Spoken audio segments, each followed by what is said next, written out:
We've covered the connecting with people role play game, whether you buy a copy or not. We're going to get going on some role play practice.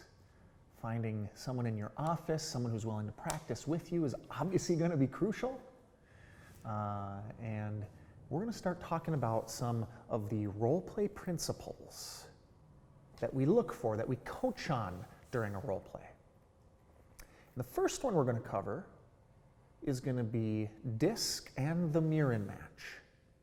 Mirroring and matching. We've covered disc in the past. We know that part of this game is the personality characteristics of a lead. Clearly, it's important to be able to pick up on someone's personality and use that effectively to serve them. That's what mirror and match is, right? We've got to be able to identify their energy, their demeanor, their behavior, and we have to become chameleons. We have to adapt. That's something that comes with practice. You have your own individual disc profile, and based on that, there are certain profiles out there that are the polar opposite of you.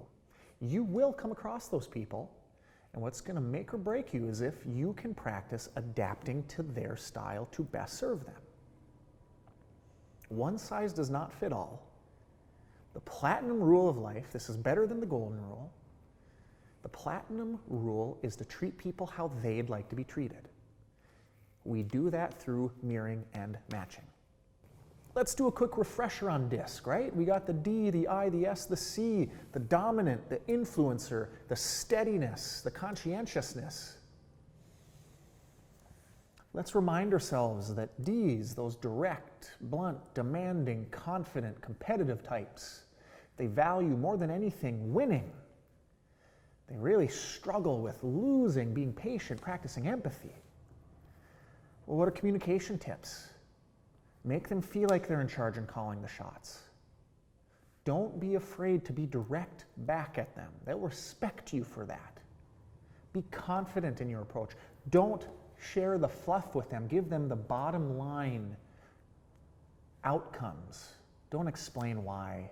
They don't need to hear all the information, just the bottom line.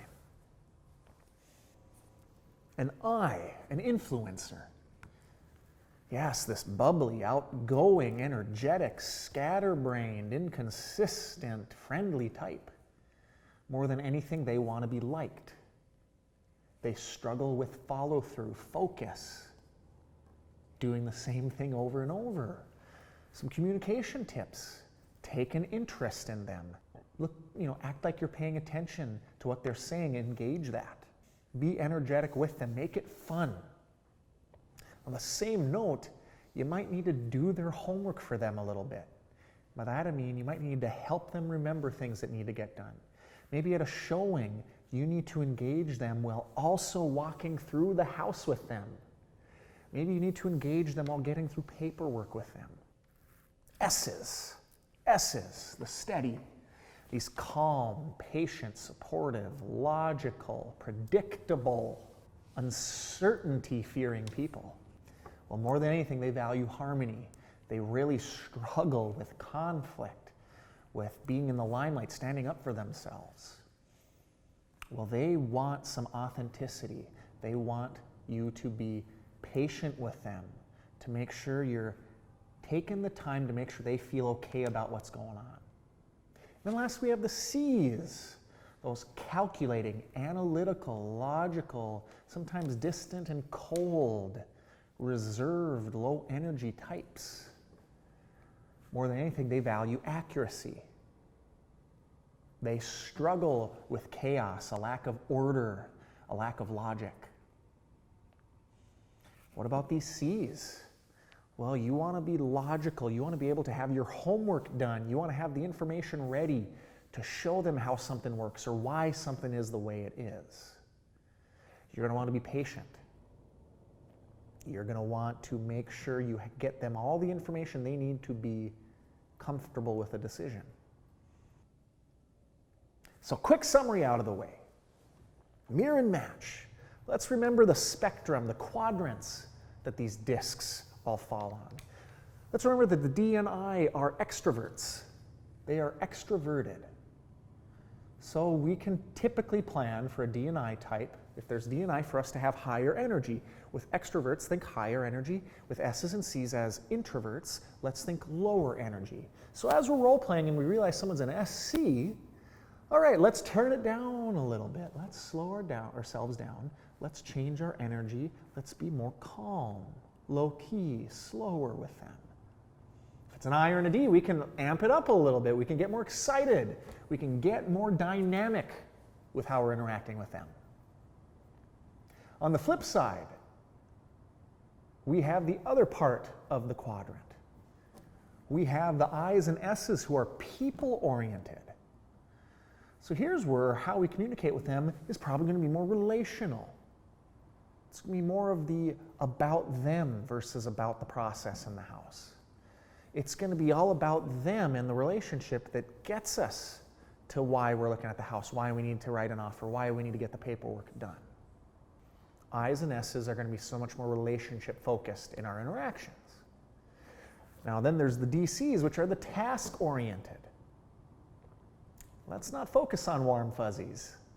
Whereas the I's and S's don't want you to show up and start talking business with them, the D's and C's can only take so much of the warm fuzzy relationship stuff. There's a job to get done. Let's talk strategy. Let's show your worth. Let's show what you know. Let's show that you're capable of helping get the task done effectively. D and C's give you more permission to get to the task at hand faster. Now, of course, we have these mixtures, right? We have an ID type, right? For sure extroverted, but also a bit of people, a little bit of task. Probably could do some pleasantries, but when it's time to get down to business, it's time to get focused in for that D part of them. For an S and a C, low energy, yeah, you really take your time to build up an authentic relationship, and you also show you know your stuff. Identifying the disc and mirroring and matching is so crucial, and there's some tips and tricks on what to look for and how you need to adapt. Your energy level, the focus of the conversation, the combination of both, those are some basic mirror and matching tips. But it all starts with you understanding this disc and all the traits, so when you meet someone, you can identify the traits, understand how they tick, and then adapt yourself. Here's your homework. Start role play, and for this first couple of days, practice mirroring matching with someone. Grab a partner, do a role play. I don't care what the situation is. Could be just meeting a lead and getting to know them. It could be sitting down with a lead to get paperwork signed to represent them. Whatever it is, your main focus is to practice mirror and match. Ask them to play a certain energy level, come up with it for themselves, and now see how good you pick up on that. Practice your mirror and matching. At the end, give your guess, and then have them say if that's correct or not. Now, another way you can also do this is go around the office, find people you know are a certain disc, and just sit down and say, I'd like to role play with you. Just act like yourself, and let's do this scenario. And get yourself used to working with these different disc profiles and how you do it mirror and matching them. You're going to identify ones you struggle with. Those are the ones to lean into the hardest to get used to that. Start the mirror and match practice today, and you're going to get some good benefit from continually practicing this mirror and match.